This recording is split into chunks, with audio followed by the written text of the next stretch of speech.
Good morning. My name is Audra, and I will be your conference operator today.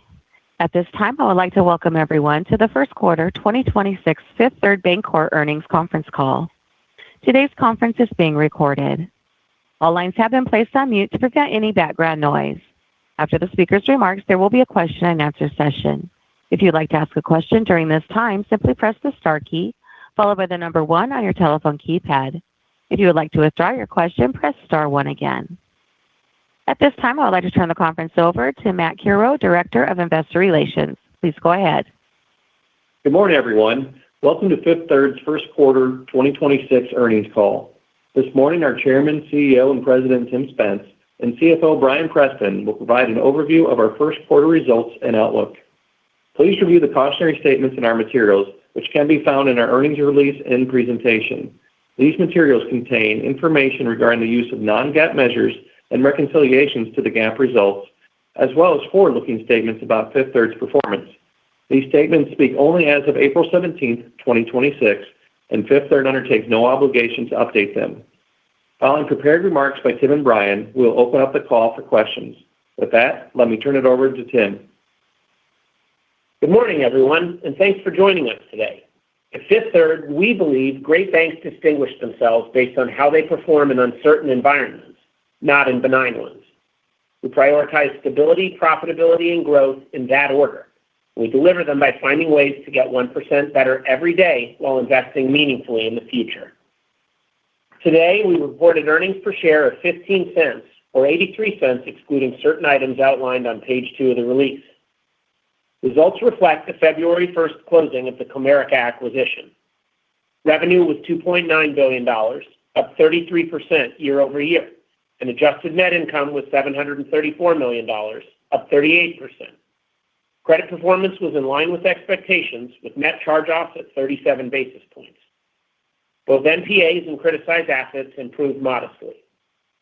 In a quarter, we closed the largest M&A transaction in Fifth Third's history. We delivered an adjusted return on assets of 1.12% and an adjusted return on tangible common equity of 13.7%. Our tangible common equity ratio rose to 7.3%, and tangible book value per share increased 1%. We are the only bank among our peers who have reported to date to increase both of these key metrics during the quarter. Fifth Third's legacy strategies are continuing to produce broad-based growth while we execute the Comerica integration on plan and on schedule. In commercial, legacy Fifth Third C&I loan balances grew 6% year over year. Production remained healthy, with the strongest activity in manufacturing and construction, supported by reshoring and infrastructure investment. New client acquisition more than doubled, led by our Southeast markets, and 35% of new clients were fee-led with no extension of credit. Importantly, our commercial loan growth continues to come from relationship-based lending and not from non-relationship sources. In commercial payments, Newline continued to scale, with revenue up 30% and deposits up $2.7 billion year over year. During the quarter, Plaid launched a new payment product built on Newline, joining other marquee clients like Stripe and Circle, and we advanced preparations for the second quarter launch of the new Direct Express platform. In consumer, the legacy Fifth Third franchise delivered 3% household growth and 4% DDA balance growth. Southeast households grew 8%, led by Georgia and the Carolinas, and we opened 10 additional branches in the region during the quarter.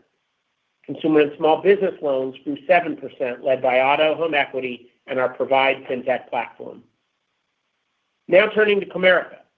Thanks to timely regulatory approvals, we closed earlier than originally expected on February 1st and have continued to make progress at an accelerated pace. Our top priority is our people, and we're working hard to become one team. Since legal day one, leaders have been on the ground in Comerica's major markets nearly every week, and we've visited every branch in the Comerica network. We've also hosted product showcases to highlight the breadth of our combined capabilities. Organizational design and leadership decisions are complete, and I'm very excited about the caliber of our combined team. On technology, we remain on track to convert all systems over Labor Day weekend, with our first full mock conversion later this month. As a result, we remain confident that we will deliver $360 million of net cost savings this year and reach an $850 million annual run rate by the fourth quarter. We're also already building a strong pipeline of revenue synergies. In commercial, we're seeing early wins by bringing capital markets, payments, and specialty lending to existing relationships. In the first 60 days, our capital markets team completed fuels and metals commodity hedges and executed an accelerated share repurchase for Comerica clients. We also booked our first Comerica to Fifth Third loan win in asset-based lending, while Fifth Third referrals helped to build the largest ever pipeline in Comerica's national dealer services business. Commercial Payments has presented our managed services solutions to over 100 Comerica clients, with 65 of them interested in moving forward. In consumer, we launched our first Comerica-branded deposit campaign in Texas in February. Response rates and average opening balances were broadly consistent with the results that we generate in our legacy Fifth Third markets, and nearly half of new savings customers also opened a checking account. We've hired more than half of the mortgage loan officers and auto dealer representatives that we plan to add this year in Comerica's footprint, and pipelines in each of those businesses are starting to build. We'll open our first Fifth Third branded branches in Dallas and Fresno this month, and we now have letters of intent in place or in progress for 81 of our targeted 150 de novo branches in Texas. As I wrote in our annual letter to shareholders, the global economy is a complex, adaptive system, and such systems react to change in unexpected ways. We're closely evaluating the direct impacts of the war in Iran on energy and other commodities, as well as the implications for prices, interest rates, and customer activity. In an environment where we may not see the macro tailwinds that many expected at the start of the year, the Comerica merger expands Fifth Third's organic opportunity set, and we do not need a perfect backdrop to deliver on our commitments. Before I turn it over to Brian, I want to take a moment to say thank you to our colleagues. Earlier this month, we surpassed $300 billion in total assets for the first time, an important milestone that reflects the work we do together to serve customers, support communities, and show up for one another. I know many of you are putting in extra effort to support the integration, whether that's helping customers, learning new products, meeting new teammates, or navigating change. Your commitment to getting 1% better every day and your dedication to our clients and to each other is what gives me confidence in what we're building and the opportunities ahead. With that, Brian will provide more detail on the quarter and the outlook. Thanks, Tim, and good morning. Our first quarter results reflect the strength of what we have built and the discipline with which we are executing. Results exceeded our March expectations, driven by stronger NII, disciplined expense management, and integration execution on plan. Adjusted ROA was 1.12%, and adjusted ROTCE, excluding AOCI, was 13.7%. The Comerica acquisition closed without tangible book value dilution, and TBV per share grew 1% sequentially and 15% year-over-year. The earnings power of the combined company is intact, and the integration is on track. Given the magnitude of the acquisition, standard year-over-year and sequential comparisons obscure more than they reveal this quarter. What matters is how we exit. A larger, more granular loan portfolio, a lower cost deposit base, and larger, diversified fee income businesses. Each of those is a deliberate outcome, and each positions us to generate stronger and more durable returns as the integration delivers. Now diving further into the income statement, starting with NII and the balance sheet. Net interest income was $1.94 billion for the quarter, above our March expectations. Net interest margin expanded 17 basis points to 330 basis points, driven by the impacts of the Comerica acquisition. That includes 7 basis points from securities portfolio marks and repositioning, 6 basis points from cash flow hedge termination, and 2 basis points from purchase accounting accretion on the loan portfolio. A full quarter of these impacts will benefit NIM by a few additional basis points in the second quarter. End-of-period loans were $178 billion, up 2% sequentially from pro forma combined year-end balances. Average total loans were $158 billion, reflecting the February 1st close. The growth was broad-based, strong middle market production, a rebound in line utilization, and continued momentum in home equity, auto, and our Provide FinTech platform. In commercial, line utilization ended the quarter at 40.7%, up approximately 120 basis points from the pro forma combined year-end level, and notably held steady throughout the volatility in March. Clients are cautious but active. On a legacy Fifth Third basis, commercial loans grew 6% year-over-year. Combined with the Comerica addition, shared national credits now represent only 26% of total loans, a deliberate and ongoing reduction in concentration risk. On the consumer side, first quarter auto originations were the highest in 2 years, with average indirect secured balances up 10% year-over-year. Home equity balances grew substantially, supported by both the acquisition and strong underlying production. We achieved the #1 HELOC origination market share in our legacy Fifth Third branch footprint, with an average portfolio FICO of 773 and average loan-to-value of 64%. The production strength is real, and the credit discipline behind it is equally real. Turning to deposits, average core deposits were $207 billion, and end-of-period core deposits were $231 billion. Non-interest-bearing balances comprised 28% of core deposits at quarter end, up from 25% at the same point last year. That improvement reflects the combined benefit of Comerica's commercial DDA franchise and our continued organic consumer DDA growth. The household growth Tim described is showing up directly in our funding costs. On a legacy Fifth Third basis, consumer household growth of 3% over last year supported 4% consumer DDA growth. Total deposit costs, including the benefit of non-interest-bearing balances, were 158 basis points in the first quarter, a funding cost profile that compares favorably across the peer group. Interest-bearing deposit costs were 215 basis points, down 27 basis points year-over-year, reflecting both that organic deposit mix improvement and the benefit of the Comerica balance sheet. Despite the larger balance sheet, our approach to balance sheet management is unchanged. We prioritize granular, insured deposit funding over large wholesale holds. We maintain strong liquidity buffers, and we proactively manage the overall cost of funds.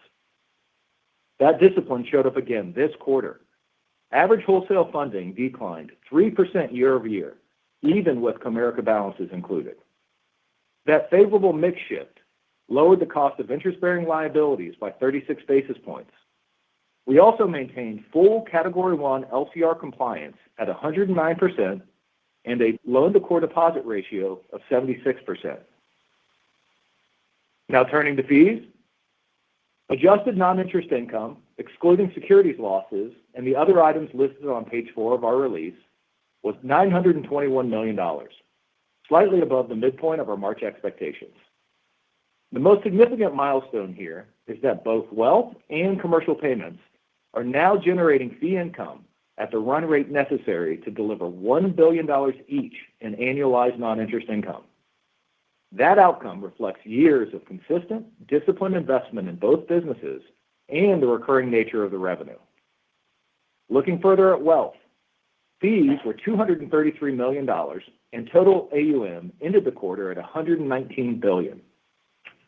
Legacy Fifth Third AUM trends remain strong, up $10 billion, or 15% over last year. Fifth Third Securities delivered strong retail brokerage results, with revenue up 15% year-over-year. These are businesses that we have been consistently investing in, and the returns are compounding. Commercial payment fees totaled $218 million for the quarter. Direct Express contributed $14 million in fees for the quarter and approximately $3.7 billion in average deposits for the month of March. Newline continues to drive strong fee growth of 30% year-over-year, and related deposits reached $5.5 billion, up $2.7 billion from last year. Capital markets fees were $134 million, up 11% sequentially. Increased hedging activities in commodities and FX, and strong bond underwriting fees, combined with 2 months of Comerica activity, were the primary drivers of this growth. Turning to expenses. Page 5 of our release details certain items that had a larger impact on the non-interest expense this quarter. primarily $635 million in merger-related expenses. Adjusted non-interest expense was $1.77 billion, consistent with our guidance. The adjusted efficiency ratio was 61.9%, which reflects the addition of Comerica and normal first quarter seasonality associated with the timing of compensation awards and payroll taxes. On the synergy front, we remain confident in our ability to achieve the $850 million of annualized run rate cost savings in the fourth quarter of this year. Integration activities are progressing as planned against our established milestones, and savings are being realized. The expense benefit will build steadily over the first 3 quarters of this year, with a more significant increase in the fourth quarter once the system conversion and branch consolidations are completed in early September. Shifting to credit, the net charge-off ratio was 37 basis points for the quarter, in line with our expectations, and the lowest level in 2 years. The NPA ratio was 57 basis points compared to 65 basis points last quarter. Commercial net charge-offs were 26 basis points, also a 2-year low, with stable trends across industries and geographies. Consumer net charge-offs were 58 basis points, down 5 basis points from last year. The consumer portfolio remains healthy, with non-accrual and over 90 delinquency rates relatively stable across all loan categories. We have been deliberate about where we choose to grow. Our exposure to non-depository financial institutions represents only 7% of our total loan portfolio, well below the industry average. Our 3 largest categories are subscription lines supporting capital call facilities, corporate credit facilities to traditional institutions such as payment processors, insurance companies and brokerage firms, and secured lending to residential mortgage-related entities. These are long-standing portfolios. We have deep underwriting expertise in each of them, strong collateral visibility, and structural protections where needed, including borrowing base requirements and advance rates that provide significant loss absorption before we would recognize a dollar of loss. On private credit, we have chosen not to participate meaningfully in lending to private credit vehicles and business development companies, which combined represent less than 1% of total loans. That was a deliberate decision, not a missed opportunity. The structural complexity embedded in these exposures introduces risks that are harder to assess through a cycle. We would rather grow in categories where we have more transparency to the collateral and have direct relationships with the underlying borrowers. On software and data center lending, we have maintained that same disciplined posture. We believe in the long-term demand for AI infrastructure, but we have also seen how quickly these build cycles can overshoot. We have remained selective, and our exposure is intentionally limited. Software-related exposures is less than 1% of total loans, with the portfolio performing in line with expectations, with no material migration in the quarter. ACL as a percentage of portfolio loans and leases decreased to 1.79%, primarily reflecting the Comerica acquisition. The ACL as a percentage of non-performing assets increased to 316%. Provision expense included $83 million for merger-related day one ACL build. Our baseline and downside cases assume unemployment reaching 4.5% and 8.5% respectively in 2027. We made no changes to our macroeconomic scenario weightings during the quarter, though a qualitative adjustment was applied to reflect the direct impacts of the elevated energy and commodity costs, as well as the broader implications for economic growth, inflation, and unemployment in the current geopolitical environment. Moving to capital, CET1 ended at 10%, reflecting the impact of the Comerica transaction and strong RWA growth. Under the proposed capital rule, our estimated fully phased-in pro forma CET1 ratio is 9.6%. The RWA benefit to capital ratios associated with the new rule is nearly 100 basis point improvement, primarily due to credit risk RWA reduction. The proposed rule recognizes the granular, well-secured, and relationship-based nature of our loan portfolio, the same portfolio characteristics we have been deliberately building toward over the past several years. The proposed rule should expand the ability of the banking industry to support the economy through increased lending capacity. Additionally, our tangible common equity ratio, including the impact of AOCI and the Comerica acquisition, increased to 7.3%. Over the last 12 months, the impact of unrealized losses included in regulatory capital under the proposed rule has decreased by 16%, a 25 basis point improvement to the pro forma capital ratios, despite an 11 basis point increase in the 10-year Treasury rate. That is the direct result of our strategy to concentrate our AFS portfolio in securities that return principal on a known schedule, which represents approximately 55% of the fixed rate holdings within our AFS portfolio. We expect continued improvement in the unrealized losses as the securities pulled apart. Moving to our current outlook. Our outlook reflects the forward curve at the end of March, which assumes no rate cuts or hikes in 2026. Given the updated rate outlook and our more asset-sensitive balance sheet, we are updating our full-year NII outlook to a range between $8.7 and $8.8 billion. We will continue to take actions to move the balance sheet to a more neutral rate risk position over time, which could include investment portfolio and/or other hedging actions. Our outlook for full-year average total loans remains in the mid-$170 billion range. Full-year non-interest income is expected to be between $4.0 and $4.2 billion, reflecting continued revenue growth in commercial payments, capital markets, and wealth and asset management. Full-year non-interest expense is expected to be $7.2 to $7.3 billion, including the impact of $210 million of CDI amortization and $360 million of net expense synergies in 2026. This outlook excludes acquisition-related charges. In total, our guide implies full-year adjusted PPNR, including CDI amortization, up approximately 40% over 2025. We remain on track to exit 2026 at or near the profitability and efficiency levels consistent with our 2027 targets. For credit, we expect full-year net charge-offs between 30 and 40 basis points. Turning to capital. With the release of the proposed capital rule, we are updating our CET1 operating target to a range of 10 to 10.5%. We expect to resume regular quarterly share repurchases in the second half of 2026, with the amount and timing dependent on the balance sheet growth and the timing of the remaining merger-related charges. Our capital return priorities are unchanged. Pay a strong dividend, support organic growth, and then share repurchases. For the second quarter, we expect average loans of $178 to $179 billion, driven by growth in C&I, home equity, and auto.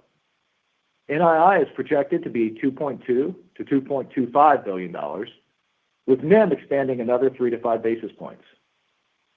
Non-interest income is expected to be $1 to $1.06 billion, and non-interest expense is expected to be $1.87 to $1.89 billion. Finally, net charge-offs are expected to be 30 to 35 basis points. The first quarter established the foundation.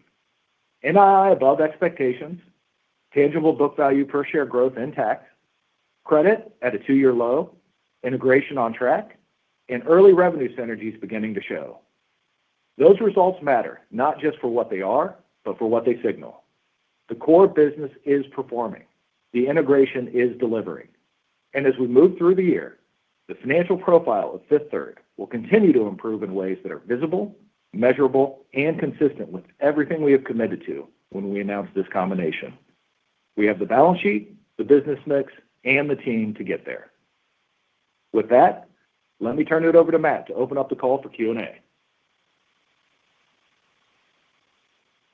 Thanks, Brian.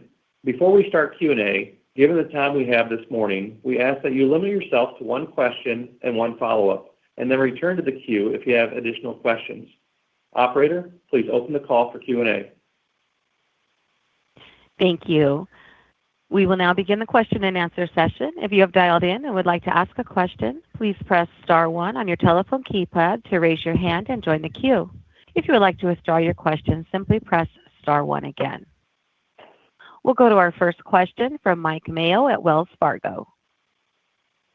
Hi. As you highlighted, this is the biggest acquisition in your firm's history, and it sounds like it's on track from your prior guidance with the Labor Day integration, $850 million run rate savings by the end of the fourth quarter.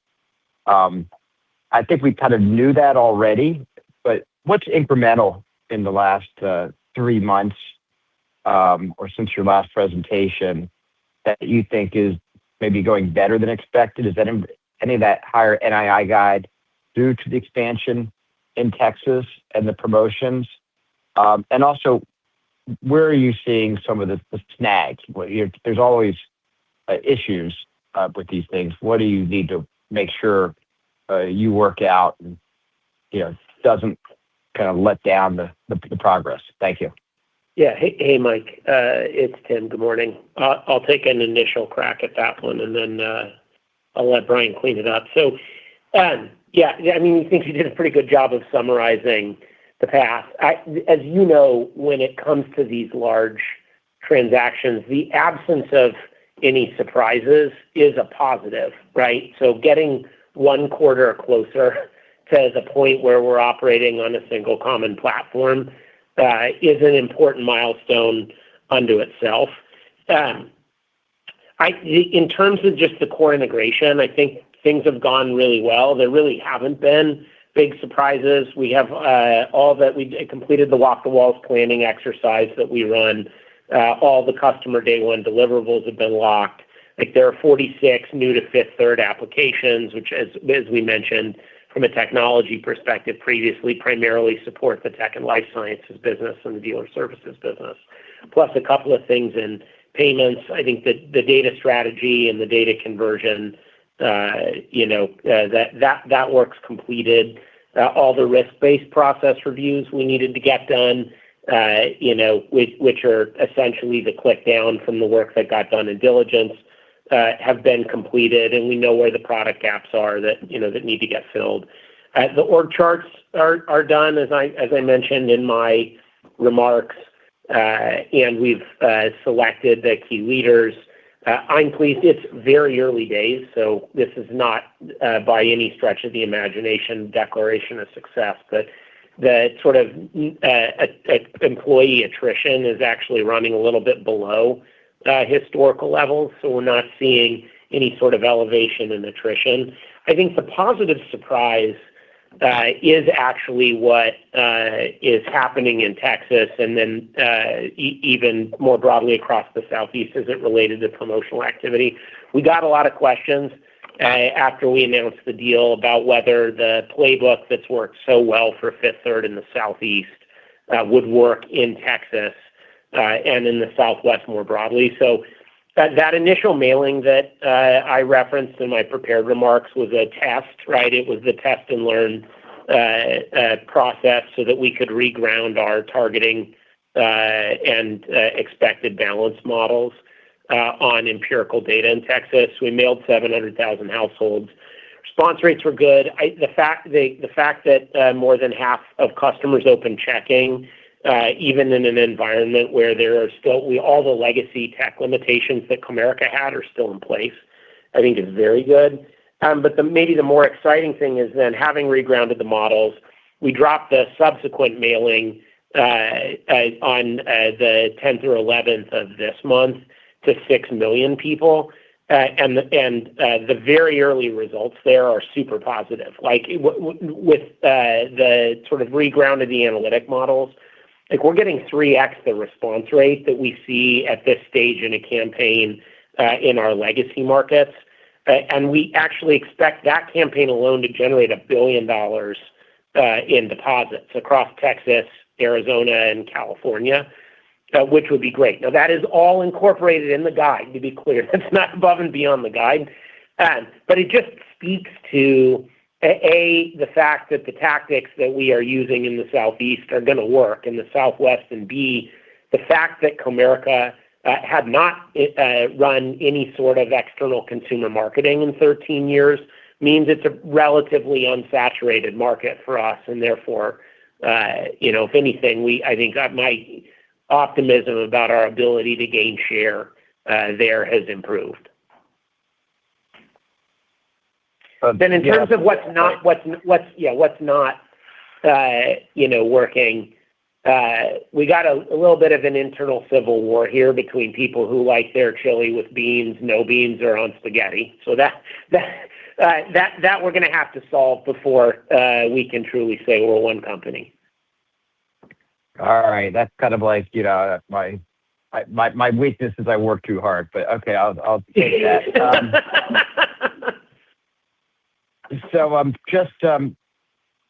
I guess it's just interesting. Like I think I said, it sounds very old, last century, all these mailings and stuff, but 6 million mailings, and sounds like if you're getting $1 billion of deposits, that'll pay off. But this is all Comerica accounts right now, right? And so, after Labor Day, they're all going to become Fifth Third accounts, and so it seems like that transition has some risk too, going from Comerica to actually branded Fifth Third.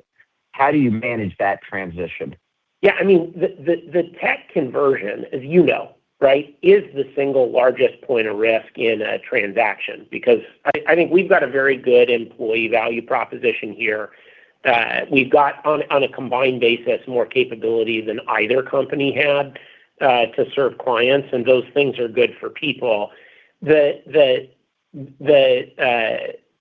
code red event that could occur would be if you made a mistake on the tech conversion and either people couldn't access their accounts, or you had service issues or processing issues or otherwise.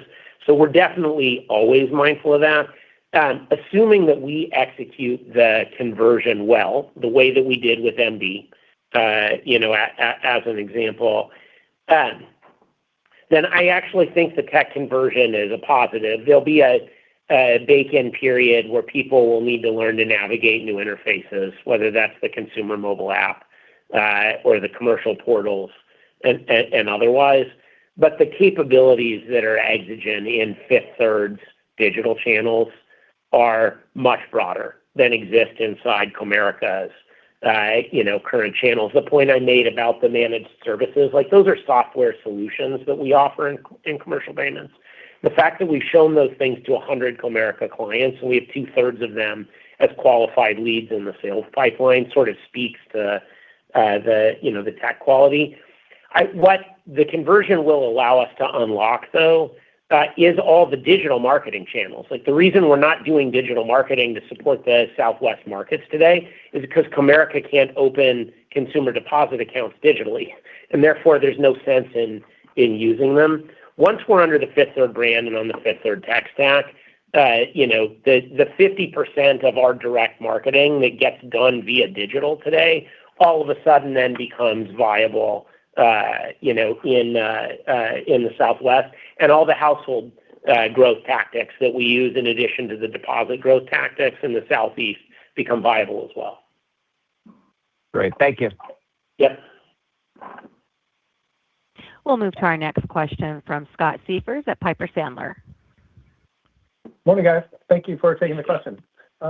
Maybe, Brian, hoping to start with you. Something you could speak to some of the underlying drivers in the core margin. I know you suggested the reported level should expand another few basis points in the second quarter due to the full quarter's impact of Comerica, but maybe you could sort of speak to dynamics such as overall rate positioning, which I think you touched on, but maybe competitive dynamics on the loan and pricing sides, just those kinds of things that you're seeing. Yeah, absolutely, Scott. Thanks for the question. As I mentioned in my prepared remarks, we are asset sensitive today. That is certainly a factor that we are focused on as we think about trying to move to a more neutral position over time. We feel very good about how we're positioned, and that's obviously one of the things that's gone well for us with the current volatility in interest rates. It's given us some opportunity to do some things in the investment portfolio and put a few positions on in the quarter at pretty attractive levels. So we do feel good about that. From a driver perspective, we do expect some additional improvement from fixed rate asset repricing over the remainder of the year. From a magnitude perspective, it's a little bit less impactful than it has been because a third of our balance sheet was effectively repriced with the Comerica acquisition. We are still seeing some good trends there on the legacy Fifth Third portfolio, but obviously that's just a smaller percentage of the balance sheet now. That's probably a basis point and a half kind of pickup each quarter through the end of the year, and feeling good about a trajectory that gets us approaching to exiting the year closer to 340 from a NIM perspective. A lot of things going well from a NIM trajectory perspective. The environment, obviously, it's competitive. We're in an industry that is always competitive, both on the lending side and on the deposit side. I would tell you that it is competitive but not irrational right now. Loan spreads have come in a little bit but aren't crushing at this point, and we are just seeing normal deposit competition with the Midwest continues to be the most competitive deposit market that we're seeing from a consumer perspective, more competitive than the Southeast. And we're still trying to get a better sense of what Southwest looks like, but it does not look like it is going to be an outlier relative to other markets. Okay, perfect. Thank you. And then maybe a higher level question. You all have talked about the fourth quarter of this year representing sort of the time when we'll really see the full run rate accretion, returns, efficiency, basically all the benefits from the Comerica transaction. Basically, all your numbers are going to be, at or near best in class. As we start to look to a post Comerica time, like in the next year when those benefits have really become realized, how will you sort of think about balancing, additional improvement in profitability, returns, efficiency, or will those at that point represent sort of steadier states as you do things like invest to just ensure that the levels you reach remain durable over time? Yeah, that's a good one. And we've been getting a variant of that, Scott, over the last, call it 90 days, about, hey, are the synergies durable or do they need to be reinvested? I have been telling people, if you have to spend it in some other way, that's not an expense synergy, it's a capital allocation play. So we absolutely believe we can sustain the level of profitability that we expect to achieve in the fourth quarter and continue to improve it. I grew up in the cradle of distance runners and had Nike posters of Steve Prefontaine on my wall growing up. So the view here is like there's no finish line, right? We just have we've so much in front of us. So you want to generate a strong return on equity under any circumstances.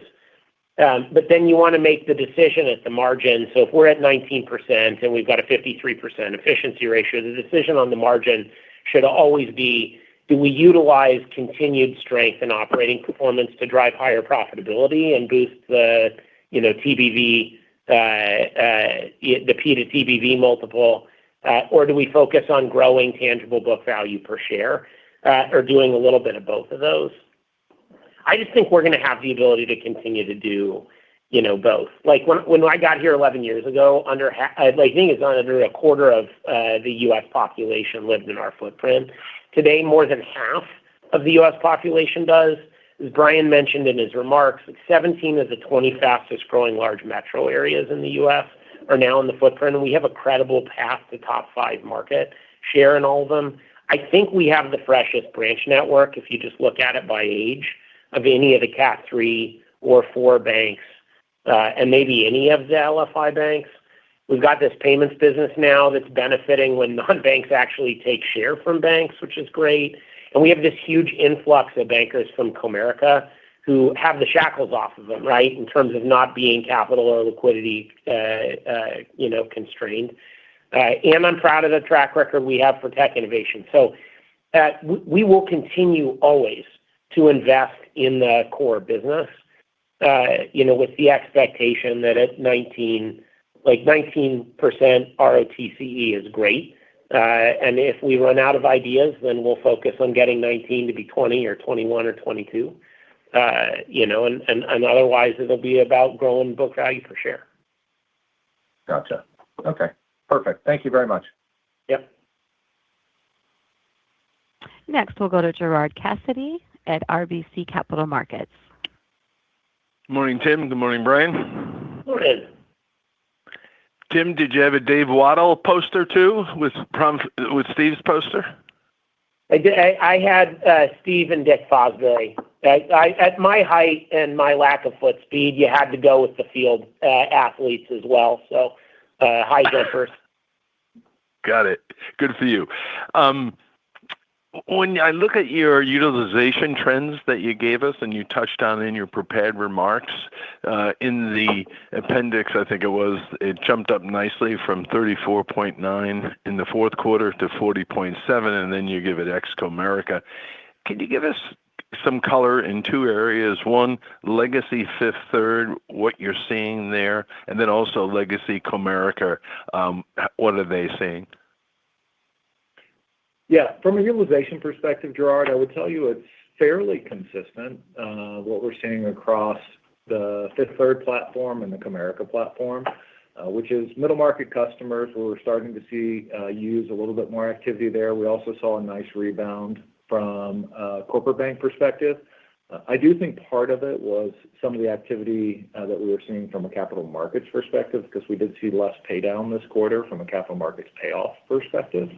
But it was really and we think it was the rebound that we were expecting associated with some of the tax bill benefits coming through, where we just saw some more active spending happening as customers were working through the environment. And then obviously later in the quarter, obviously some impacts associated with the situation in the Middle East.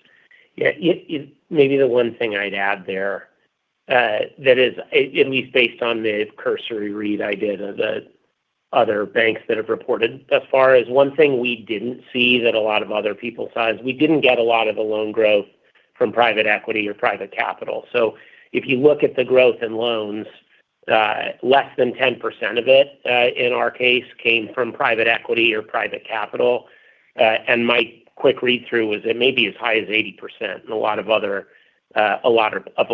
places. And one of the things that's comforting about the Comerica portfolio is they're a lot like Fifth Third in the sense that we bank real economy businesses, right? Look, primarily privately held real economy businesses, people that make things or move them or warehouse them or or sell them, or core services like healthcare and otherwise. Between the two of us, we were both on the low end of the NDFI is a percentage of total commercial loans tables. And it just hasn't been a growth focus for us. I think the other thing I might flag there, since I know it's come up, is we have less than $100 million of funded exposure to data centers. We definitely have been on the more skeptical end of the spectrum on that front. We talk internally about the fact that we wouldn't underwrite an energy loan without a petroleum engineer looking at the projections.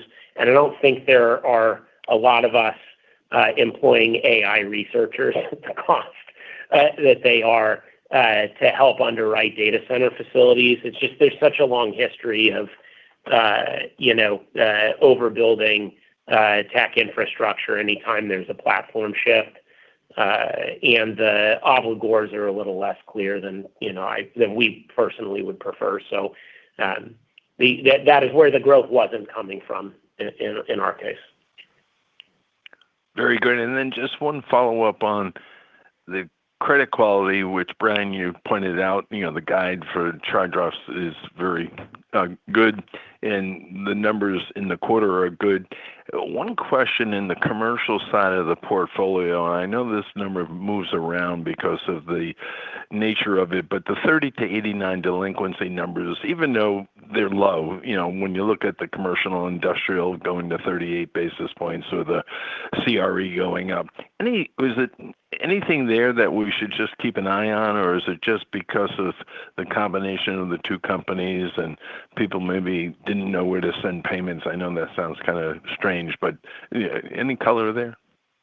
Yeah, it's not quite as basic as they didn't know where to send payments, but the majority of the increase there, Gerard, was two credits, and the payments got made on April 1st. So if we could have reported all of this as of April 2nd, you wouldn't have seen the jump that materialized there. Good to hear, Tim. Thank you. Yep. Our next question comes from Ebrahim Poonawala at Bank of America. Hey, Abraham. Hey, morning. I had a question first just on deposits. As we go through all these updates, it does feel like funding is a much bigger constraint for banks as we move forward than capital. Just talk to us around this Southeast strategy in what seems like an intense environment. How are you converting clients acquired through promotions into core checking accounts? Is that happening? Just kind of remind us on where that stands, and maybe tied to one of the previous questions, Tim. When you think about opening these branches in Texas 3 to 5 years from now, just degree of confidence that branches will still be as relevant 5 years from now as a client acquisition tool as they are today. Thank you. Yeah, good questions. So, I think your point is an important one. Your ability to convert relationships into essentially new clients, right? Whether you attract them through rate or cash bonus or because of a new branch opening or otherwise, into primary long-tenured relationships. That's effectively the seed corn for everything that we do, because we have an acquire once and then maximize wallet share strategy. That's the reason we keep disclosing the household growth rates in the Southeast. Like, those are primary households. If accounts go inactive, they get washed out of that number. So you could trust that the 3% overall, and in this case, the 8% in household growth in the Southeast, the sort of 7-8% range we've been running at, as a real number. It's active accounts in one period divided by active accounts in the same period the year before, -1, right?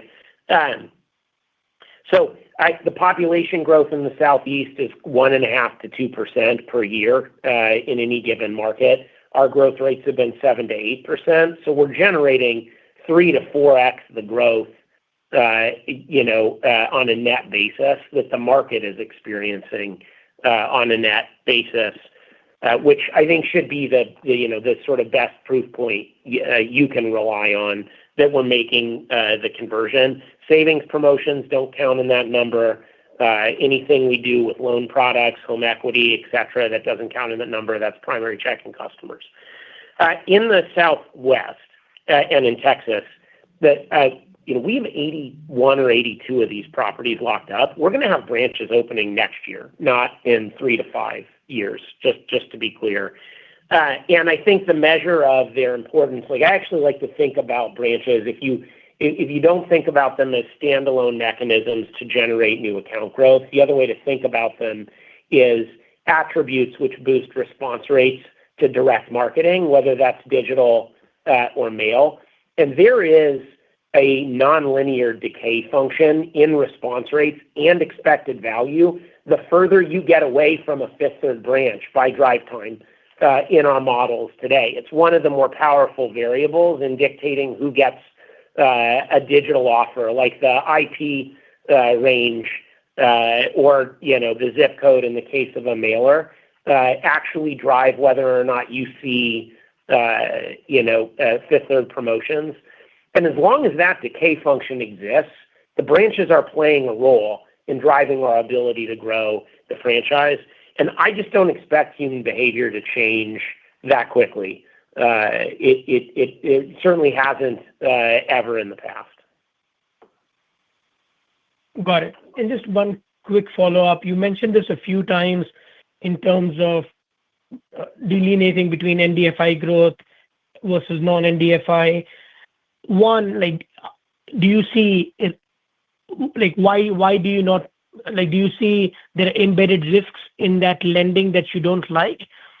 Just give us a sense of when you evaluate, why is it attractive for so many of your peers and not so much when you assess that for Fifth Third? Thanks.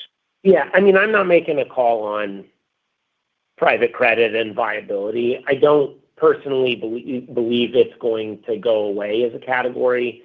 I think our view generally has been that the private credit industry is going to be much smaller in the future than people were worrying about. There are two strategies for growth, where retail money which was always a bad idea and which has just been demonstrated again to be a bad idea, and by promising returns of 8 to 9%, which we just viewed as being unrealistic, right? Banks run at like 8 to 10 times leverage to get a 15% return, and we have loan revenue, deposit revenue, fee revenue in the mix. The idea that private credit could deliver 8 to 9% with, call it, 2 to 3 times leverage with loan-only revenue just always felt like it was unrealistic. So, is there a place in the investment spectrum or on the efficient frontier for something that offers a return between corporate bonds and equities? Like, absolutely. It just doesn't feel like it's going to be anywhere near the size. Now, we're not a very big player in this market. Comerica and Fifth Third together had somewhere around $1 billion of private credit or BDC activity. So I can't speak to the leverage points that a lot of others are. The reason we avoided it is because we couldn't figure out what total leverage was in these structures between the portfolio companies and the back leverage and the NAV lending and the lending to the companies that were doing the NAV lending and the capital call and all the rest. And we don't like things that we don't understand. I think for me at least, though, the bigger reason to avoid it is that is not an industry that, like, lending to BDCs is not a place where banks are going to build competitive barriers, which means the return profile is just eventually will gravitate to cost of capital. And we want to generate returns in excess of cost of capital. So when you let your line of business get too addicted to getting growth from something that's going to be a cost of capital hurdle, it distracts them from focusing on the things that could generate excess returns, like primary relationship lending, like managing wallet share, like establishing lead left positions. And so that is where we want to get the growth from, is stuff that can generate a 19+% return over time, not something that's going to generate 11, 12, 13, 14% return over time. Thank you. Thank you. Thanks. We'll move next to Manan Gosalia at Morgan Stanley. Hey, Manan. Hey, good morning. I think in the prepared remarks you mentioned that the proposed rules recognize granular, say, for well-collateralized loans. So, I think you were pointing to opting into ERBA. So first, I just wanted to clarify that. And then my main question, Tim, when you think about ERBA, given that it would allow banks to hold less capital against higher quality loans, do you think it creates some sort of disincentive or negative credit selection for banks that don't opt in? Hey, Manan, it's Brian. At this point, we're still evaluating whether or not we would opt into ERBA. It's not necessarily the driver of what's creating the big benefit for us. ERBA is probably an incremental 10 or so basis points relative to the numbers that I quoted, and then obviously there's some complexities associated with data and models and systems in place necessary to do some of the calculations. So that's something that we're still evaluating. There is always some regulatory arbitrage out there, whether it's within the existing capital rules and use of securitization style structures from just general lines, or how private credit participates in the regulatory landscape as well. So there is always that aspect of competition and ultimately how you think about capital allocation across. I don't think will have ultimately ERBA or non-ERBA would have a really big impact ultimately on competitiveness across the industry and between the banks that opt in and those that don't. Yeah, I guess the only thing I'd just add there is it sort of depends on how you underwrite. Like, not every bank, just at least 15 years ago when I was a consultant, not every bank underwrote to the same binding constraints. Not every bank thought the same way about how they calculated returns. The binding constraint here, obviously, we think about Reg Cap and the return on Reg Cap in terms of the performance of the company as a whole. But when we look at individual credits, we look at the amount of economic credit capital that those credits should attract given the way that we risk rate the credits, both in terms of default probability and loss given default. So if all you were looking at was the same capital charge for every loan you underwrite, like in a non-URBA environment, I think you'd run into that risk. But certainly the way that we approach it, the decision to opt in or out is going to get made at the macro level, and the individual underwriting decisions and the return calculations get done at an individual company level. Got it. That's really helpful. And then, now that we have the proposals for capital, I think the focus has been turning to the liquidity rules. I guess the question for you is, what would you like to see there on the liquidity side? And is there something that you want to see that would cause you to manage your liquidity differently from what you're doing now? Yeah, I think the most valuable thing for the industry is some credit in the liquidity rules associated with your secured lending capacity at places where the liquidity is going to be there. Think about your FHLB borrowing capacity against your securities, discount window, or repo facilities. Like those would be areas where getting some credit associated with that off-balance sheet liquidity would be very valuable for the industry. That is probably one of the more significant. We would also like a little bit more rationality on deposit outflow assumptions. That is an area where there has been significant pressure on the industry across the old horizontal liquidity exams that were occurring. And I just think we've ended up in a spot where the assumptions that are embedded in most liquidity stress tests today are just absurdly high relative to some of the core banking relationships, in particular, the operational deposits that are attached to treasury management services. Got it. Thank you. Thank you. We'll go next to Chris McGratty at KBW. Hey, Chris. Oh, great. Good morning. Hey, good morning. Tim, I want to come back to the comment about the Midwest being more competitive than the Southeast. Seems somewhat contrary to where all the capital is being allocated from a lot of the banks. Can you unpack that a bit? Yeah, Chris, this has been true. It's like one of the interesting factors that's just been true for a very long time. I think you had two dynamics in the Midwest that are a little bit unique relative to the rest of the country. One, historically, you've had a lot more regional banks headquartered in the Midwest, right? And less in the way of trillionaire market share, and less consolidated markets tend to be more competitive. That's not a blinding insight on my part. That's just economics 101. The second factor is credit unions play a much more prominent role in a lot of the Midwestern markets than they do other places elsewhere in the country. And credit unions tend to be optimizing for very different factors. Like they're not held to a profit mandate, and therefore they tend to be optimizing around just absolute levels of liquidity needed, or otherwise. And so the sort of combination of more fragmented markets and an actor that's optimizing around a different set of goals just produces higher levels of deposit competition.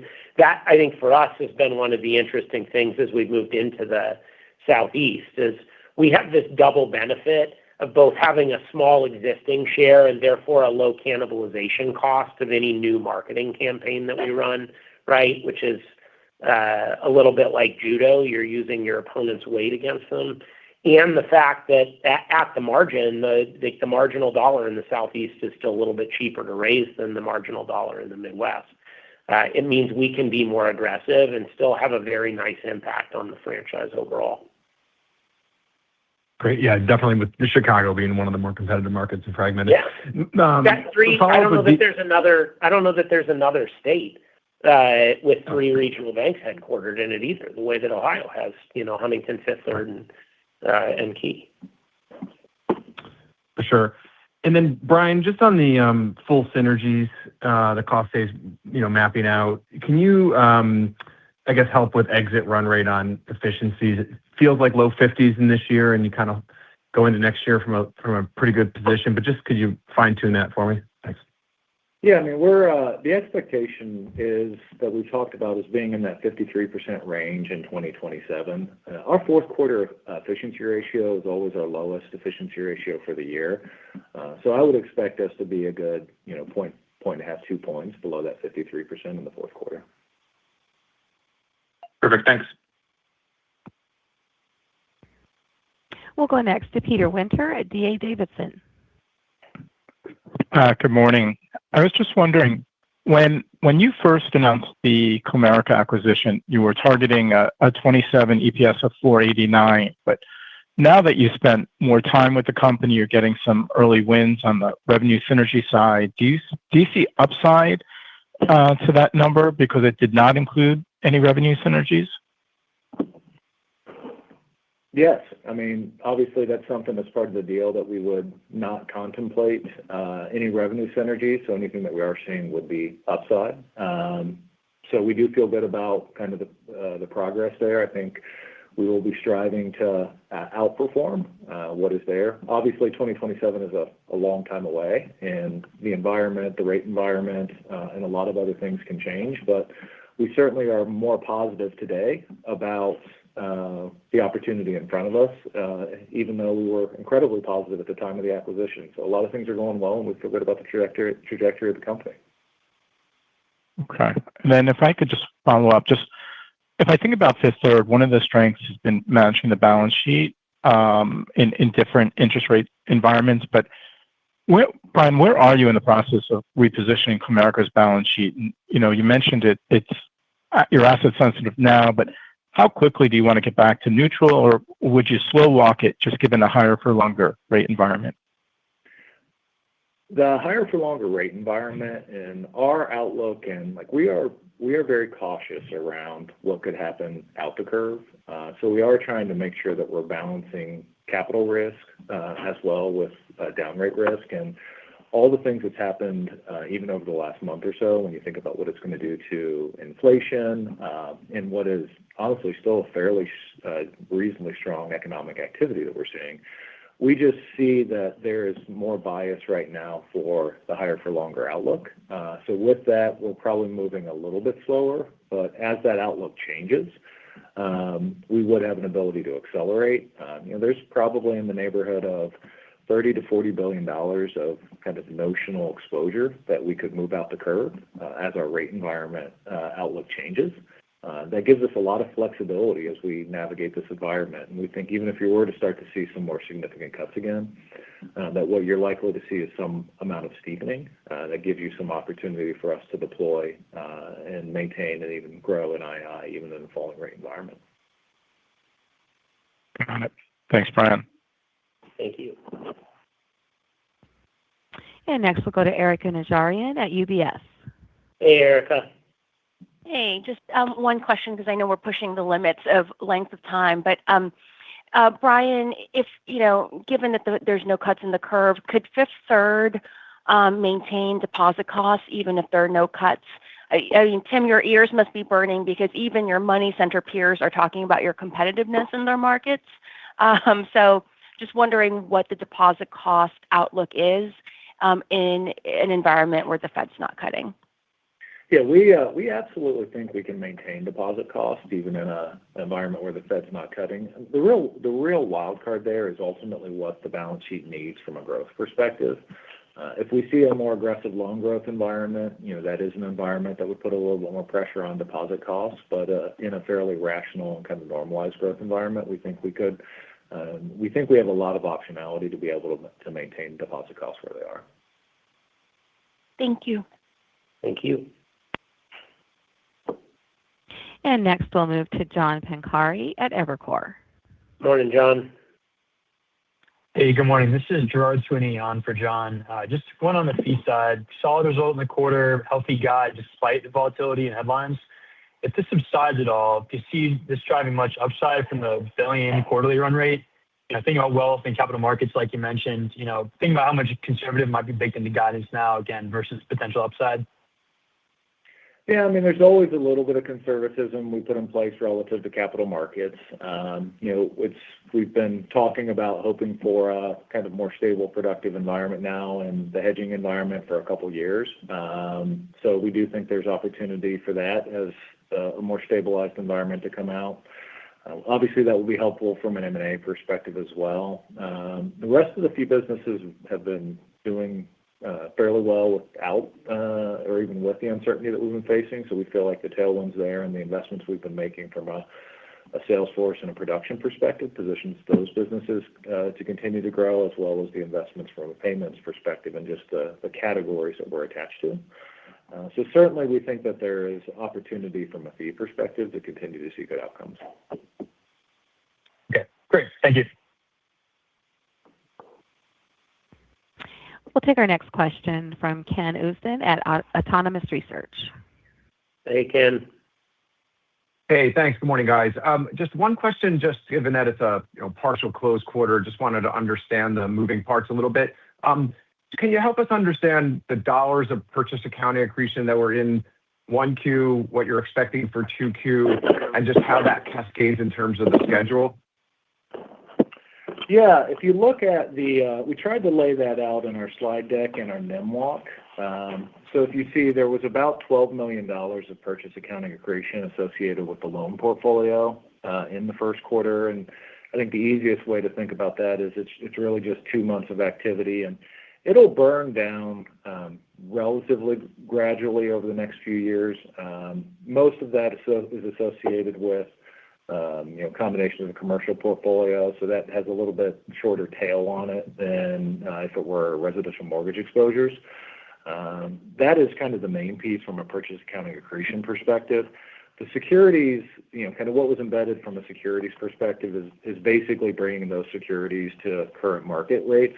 So the assumption there should just be based off of how you think about where market yields are going for the securities. Okay, so basically that's one line that you mentioned in your prepared remarks that becomes a little bit more in the second quarter. So it's really just that 12 kind of run rating. Is that the only? I just want to understand the magnitude of how much of help that is going forward. Thanks. Yeah, 12. You're basically the 12 becoming probably closer to mid-teens when you think about adding another month in for next quarter. Okay, and then just a real quick one. You mentioned also in your prepared remarks that you might get back into the buyback in the second half. Your CET1 with AOCI still on the lower end of peers. Any way to think about what that looks like when you get to that point? Yeah, I think in a normalized environment, we would be talking about kind of $200 to $300 million of buybacks is what our quarter was, what our historical run rates had been. Obviously, it's going to be very dependent upon how much we need to support organic growth, because being able to lean into lending is an area that is obviously a priority for us always, because we'd rather deploy the capital and earn a higher return. As Tim was talking about, our ability to attract customers and generate high teens returns we think is the best outcome for shareholders. For this year, it's probably going to be less than that as we get into the second half, but we still think there's going to be some opportunity to restart buybacks. Okay, great. Thanks, Brian. Appreciate it. Next, we'll move to David Chiaverini at Jefferies. Hey, David. Hi, thanks. Hi, how's it going? So question on dividend finance. It looks like the deceleration you anticipated is starting to come through, and the related uptick in NCOs there is beginning to occur as well. How high should we expect this NCO rate to trend so that we're not surprised given this slowdown is fully anticipated? Yeah, I think it's a good question, and it's one that we think the range we're in right now is probably a reasonable range to expect for a period of time. Obviously, this is an industry that is facing a significant amount of disruption as a result of the tax bill, and basically creating a world where the leasing product is economically advantaged relative to the lending product. That was not an environment that, when we did the original acquisition, that we were expecting. We're working through it, and it's obviously not a growth asset for us anymore. But I think the range we're in right now from a charge-off ratio perspective is probably where we'll be for a little bit. Very helpful. Shifting over to HELOC. The HELOC growth is off to a very strong start in the first quarter and more than offsetting that headwind on Dividend Finance. What's driving the strong growth in HELOC? Is it Fifth Third's pricing, or is it grassroots loan demand from customers? What is the outlook for this business? Yeah, the first quarter benefits some from the Comerica acquisition as well. Of their consumer lending categories, HELOC was one of the categories that had some loan balance. That is a driver of probably about half of the first quarter growth. Beyond that, what we're seeing is actually just good grassroots activities. We've made a lot of improvements to that business and the customer experience in that business over the last couple of years. It's put us in a spot where we have a really nice engine that's running right now. We're seeing good activity from a branch perspective. The improvements that we've made from a technology and underwriting experience perspective has made it a product that is easier for the bankers to sell. It has just been something that we're seeing a lot of good activity on, and we've also been able to actually lean in to a little bit of marketing in the space as well and some customer acquisition tactics. Honestly, when you just take a step back and think about the dynamics of the amount of home equity that is out there in the market right now and the lack of housing turnover that's occurring, it's an area that we think you're going to continue to see significant growth in for some time. I mean, we're 2+ years in now of seeing consistent growth from a home equity perspective. Yeah, the one thing I'd just add there is I think we're, as Brian said in his remarks, number one in market share in our footprint in home equity originations and in the bottom half in terms of pricing. And there's very good pricing data available through aggregators. So we are not competing on price.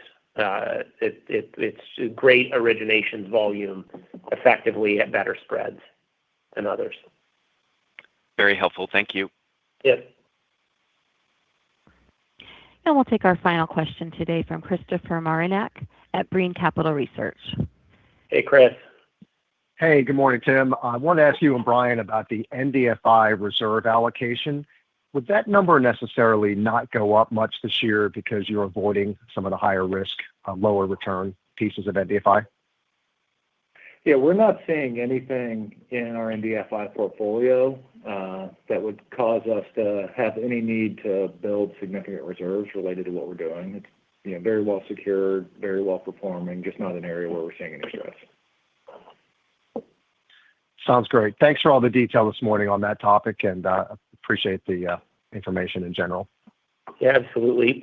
Before we wrap it, I quickly want to say congratulations to Keith Horowitz on his retirement and on his 30 years in the community.